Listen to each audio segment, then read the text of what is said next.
Hello everybody and welcome back to another Transformers video. In today's review, thanks to the team over at ShowZ, we're going to be taking a look at the DNA Design DK36 upgrade kit for the Transformers Studio Series Dinobot Sludge. Now for those of you looking to add this to the collection, I'll of course be sure to pack a link down in the description box below, and I'm actually hoping that this can fix many of the wrongs, especially as far as quality control goes. I mean, he was certainly flawed in the hips and the knee department, so I am hoping that some of these gap fillers and these additional components that we have can just make him a lot more enjoyable to handle. And there's also quite a few cool accessories in this pack. Now before we get started, first of all you will need a screwdriver as well as something with a very sharp tip to actually pry the ratchet joints out of the knees. And the first portion of this video will essentially be a tutorial of how to install pretty much all of the internal components, and then after that I'll talk you guys through the adjustments and all the accessories, etc. So with all that being said, let's get to work.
So here we have Sludge with the vast majority of the internal upgrade pieces fully installed, and I'd say they're hit and miss. Some of them work, and some of them, to be honest, I think should have just been left out completely. So of course, the biggest issue that many collectors had with this guy were the loose hips and the loose knees. Personally, it wasn't an issue that I encountered first time round, you know, after the first couple of times transforming this guy, it wasn't a big deal. But as the months have gone on, absolutely, this guy got super loose and goosey. So let's see whether or not these upgrade pieces are any cop. So as we ratchet this forward, absolutely, at least out of the hips. As you guys can see, I can rattle this guy around and those hips are not going anywhere. Now, it's not super tight connection, but it is the tolerance that you would expect from a mainline Hasbro Dinobot. And I'll be sure to insert a clip here of how loose they used to be.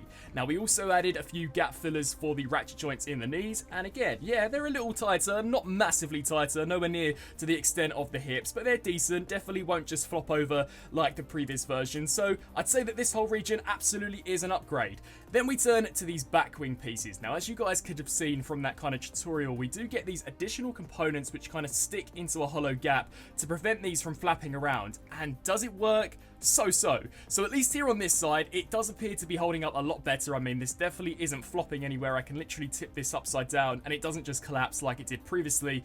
But for some strange reason on this side, it does just not want to work at all. So maybe I just got a super defective copy where this region laid, or perhaps it's just that the tolerances are slightly off. I'm not too sure, but yeah, those pieces are definitely not that effective. And even this side, which is a little tighter, isn't that tight itself. So That's unfortunate. So now we're going to discuss some of the additional accessories that this guy comes with. So of course, the biggest issue that I think all of us had with these Dinobots was that none of them came with their swords. Now granted, I don't think they ever actually used them in the 86 movie, but you can't have Dinobots without having some proper handheld weapon, and that is where DNA Design have come in again to save the day. And this is a really nice looking sword, definitely faithful to how the original G1 design looked. I love the red paint that we have for the handle, some nice tubing detail, and this really cool kind of pinkish purple plastic plastic that we have for the blade itself.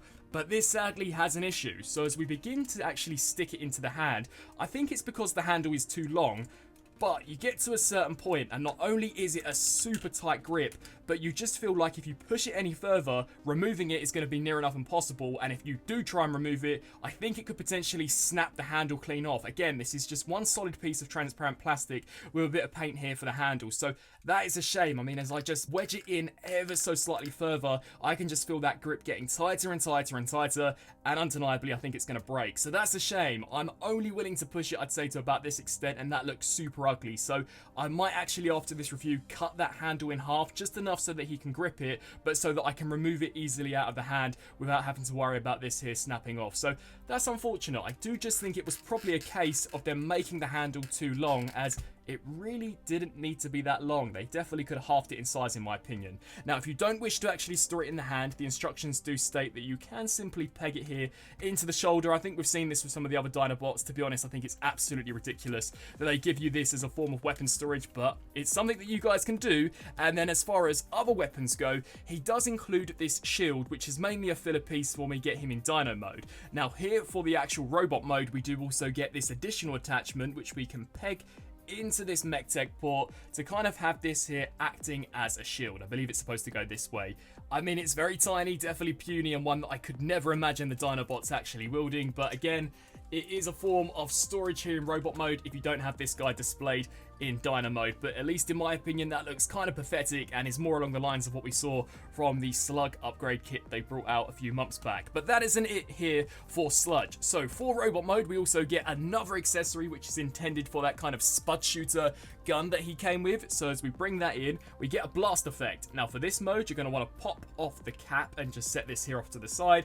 And it is blast effects compatible, so we can snap that in, and you can have Sludge gunning down the Sharkticons, which I thought was kind of cool, and I love the swirl effect. You'll see this more when we actually get him transformed up into Dino mode, but those are pretty much the only accessories we get and upgrades for the bot mode. So not a heck of a lot. It really is just the hips and the knees where I think this upgrade shines the most in robot mode. The shield is kind of puny, and I'm not gonna lie guys, these back pieces are absolute whack, as for the most part they do nothing whatsoever. And to be honest, there really isn't anything else that I think they could have upgraded besides giving us a few gap fillers for the base of the feet, much like they did for the Grimlock kit. So let's get this guy transformed up into Dino mode and see what this kit has in store for us there. And so here we have Sludge fully transformed up into his Brontosaurus alt mode, and to be honest, I think this thing for the most part was flawless. I guess if they really wanted to, they could have given us an extendable tail, which they haven't done. The only issue which I think all of us were in agreement with would be the fact that the toes just kind of dangled here from the base, and undeniably this was probably in the very early concepts of when Hasbro put this together, but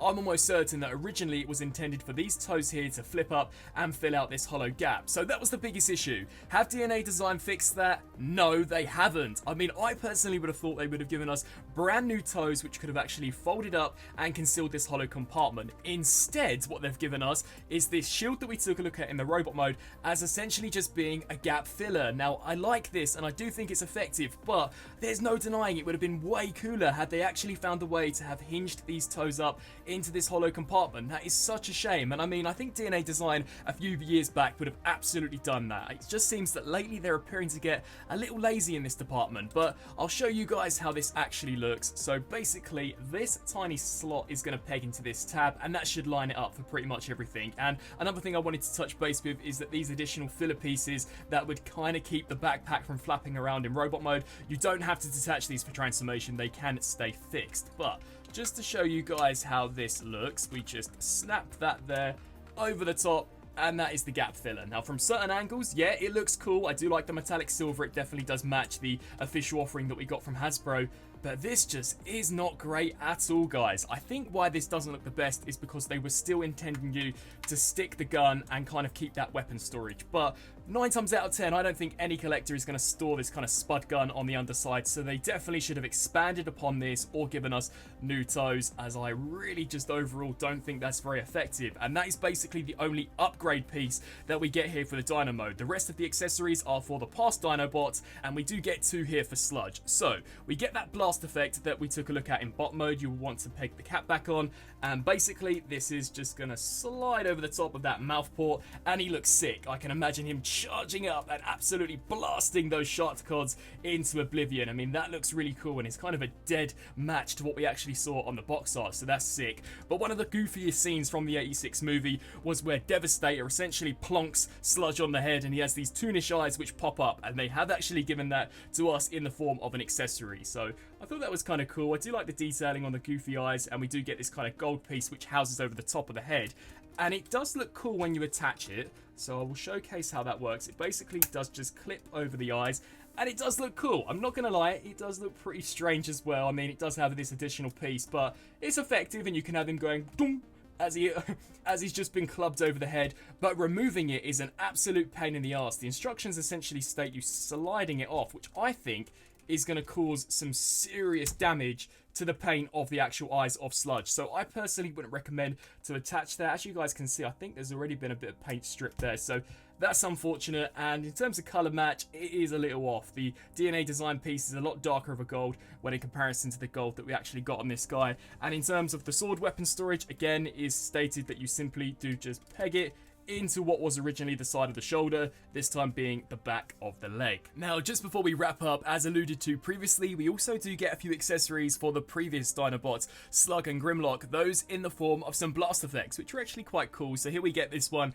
of course, intended for the king himself. I really like the orange fade that we have here for the top. That's pretty sweet. It does just slide, again, in the paw of the mouth, and actually holds in there pretty well, just so you guys can see how that shapes up. And then we also get one for Slug, which sadly I think is the most uninspired out of the bunch. This really doesn't look that great at all, but I guess it kind of creates some unity amongst some of the other Dinobots, and this too does also house over that mouth peg, and again stays in there pretty securely. So I thought that was pretty neat. But as far as an actual Dinobot upgrade set is concerned, I don't think either of these two have topped Grimlock's. Grimlock's upgrade kit was an absolute chef's kiss. It was near enough perfection, whereas with Slug and Sludge, I just think for around about $30, it definitely does fall incredibly short, as this guy, besides the loose hip joints, they really haven't fixed anything. I just cannot get over the fact that they didn't give us brand new toes. And so, wrapping up on this review for the DNA Design DK36 upgrade kit for the Studio Series Leader Class Sludge.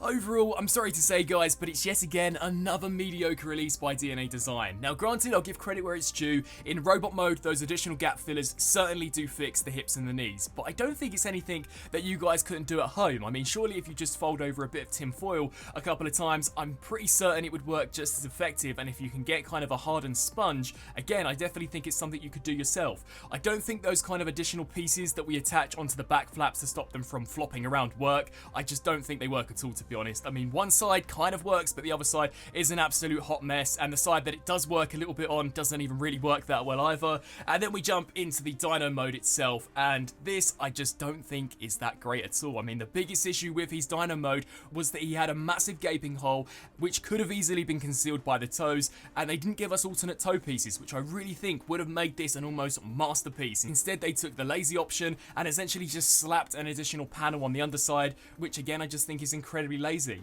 The only massive draw I can see here would be the sword. I mean, we've got some swords for the past Dinobots in the previous set, so if you pick those up, then you're kind of drawn into picking this up, which is unfortunate. I would have much rather had them just waited for Hasbro to give us all of the Dinobots and then gave us a pack of all 5 swords, but instead they're individually releasing them. So sadly, unless you are a die-hard completionist of all of these Dinobot swords, then I don't think this set here is one worth picking up, especially for the $30 price point. I'd love to hear your thoughts down in the comment section below. Do you think I'm being too harsh, and do you plan on picking this up? As always, I'll drop a link down in the description box below, and until my next review, I'll see you then. Thanks for watching.